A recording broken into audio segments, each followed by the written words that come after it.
Bonjour et bienvenue sur Syllabus Plus, la chaîne qui parle des coulisses du monde de la vulgarisation sur Internet. Moi c'est Viviane et je fais des vidéos de science sur ma chaîne Syllabus et ici, sur Syllabus Plus, on parle de l'envers du décor.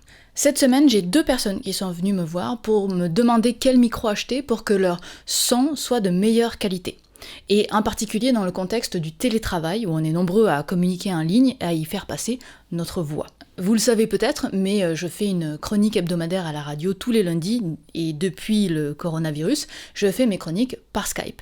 Et le son est plutôt pas mal. Alors ce n'est pas le niveau d'un studio de radio évidemment, mais c'est suffisant. Bref, qu'il s'agisse de donner des conférences, des présentations, des cours en ligne, je vais vous donner quelques conseils pour savoir comment améliorer votre son. Cette vidéo s'adresse donc à quiconque transmet de la voix par internet. C'est quand même assez large. Donc avant toute chose, je voudrais juste m'arrêter sur pourquoi la qualité sonore est importante. Et je dirais même que c'est d'autant plus important si vous êtes plus que 2 personnes dans la communication qui est en train de se faire.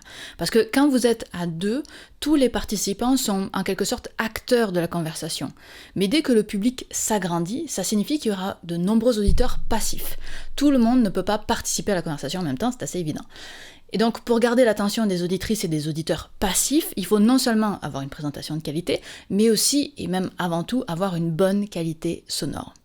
En fait, c'est parce que quand on a un son de mauvaise qualité, ça réclame un travail intellectuel plus élevé pour arriver à extraire les propos du son de mauvaise qualité.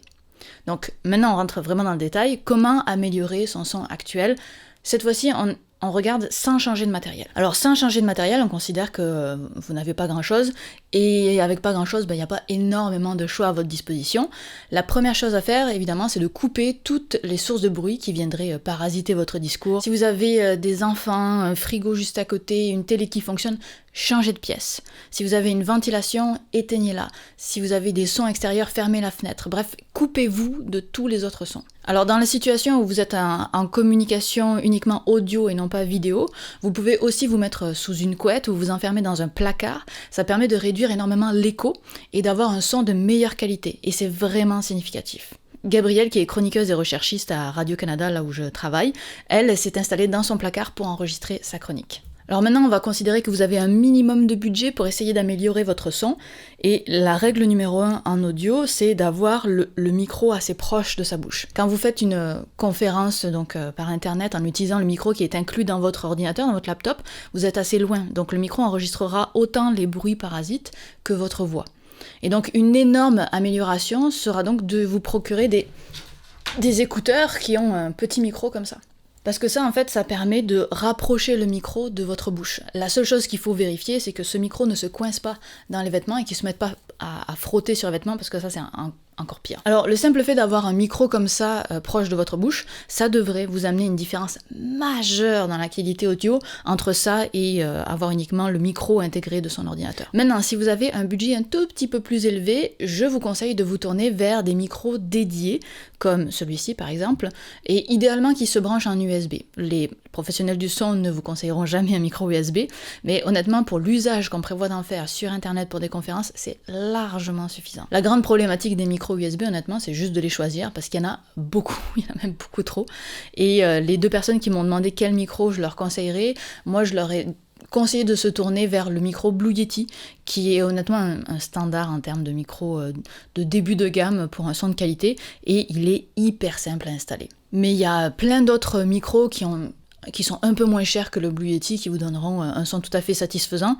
Vous pouvez d'ailleurs trouver des comparatifs partout sur internet, je vous en mets juste 2-3 en description si ça vous intéresse, mais peu importe le micro que vous choisirez, prenez le temps de faire une recherche sur internet, mais aussi spécifiquement sur YouTube, afin de voir comment le micro que vous avez sélectionné fonctionne et quels sont les produits. Et aussi, parce que ça m'est arrivé au moins 2 fois, et notamment il y a 2 jours, à chaque fois, j'oublie que ça existe, mais si vous prenez un micro comme celui-ci, qui sont des micros à condensateur, ils ont un sens.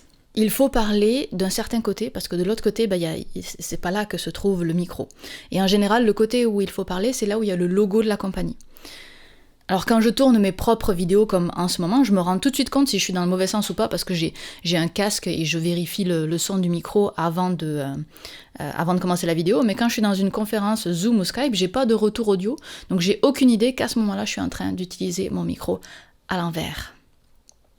Ce qui est pas fun je me suis trompée pour une chronique à la radio nationale. Prenez votre micro dans le bon sens. Quand le micro est dans le mauvais sens, ça donne ça.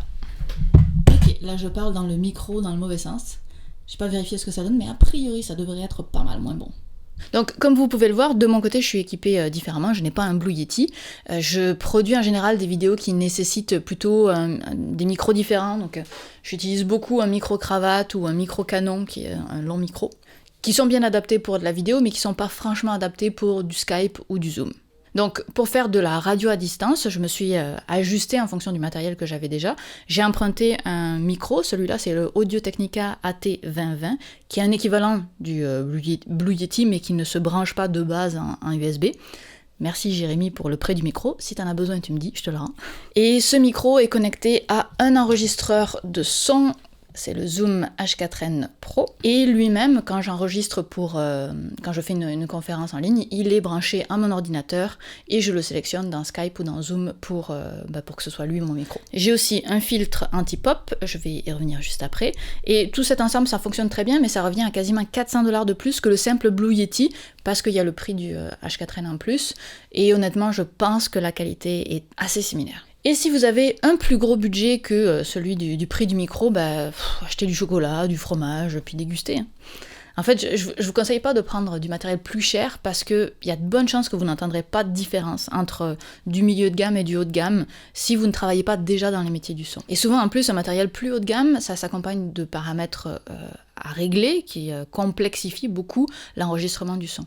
Et n'oubliez pas aussi que de toute façon, vous serez limité par votre connexion Internet. Alors est-ce que ça vaut la peine de mettre plus d'argent là-dedans ?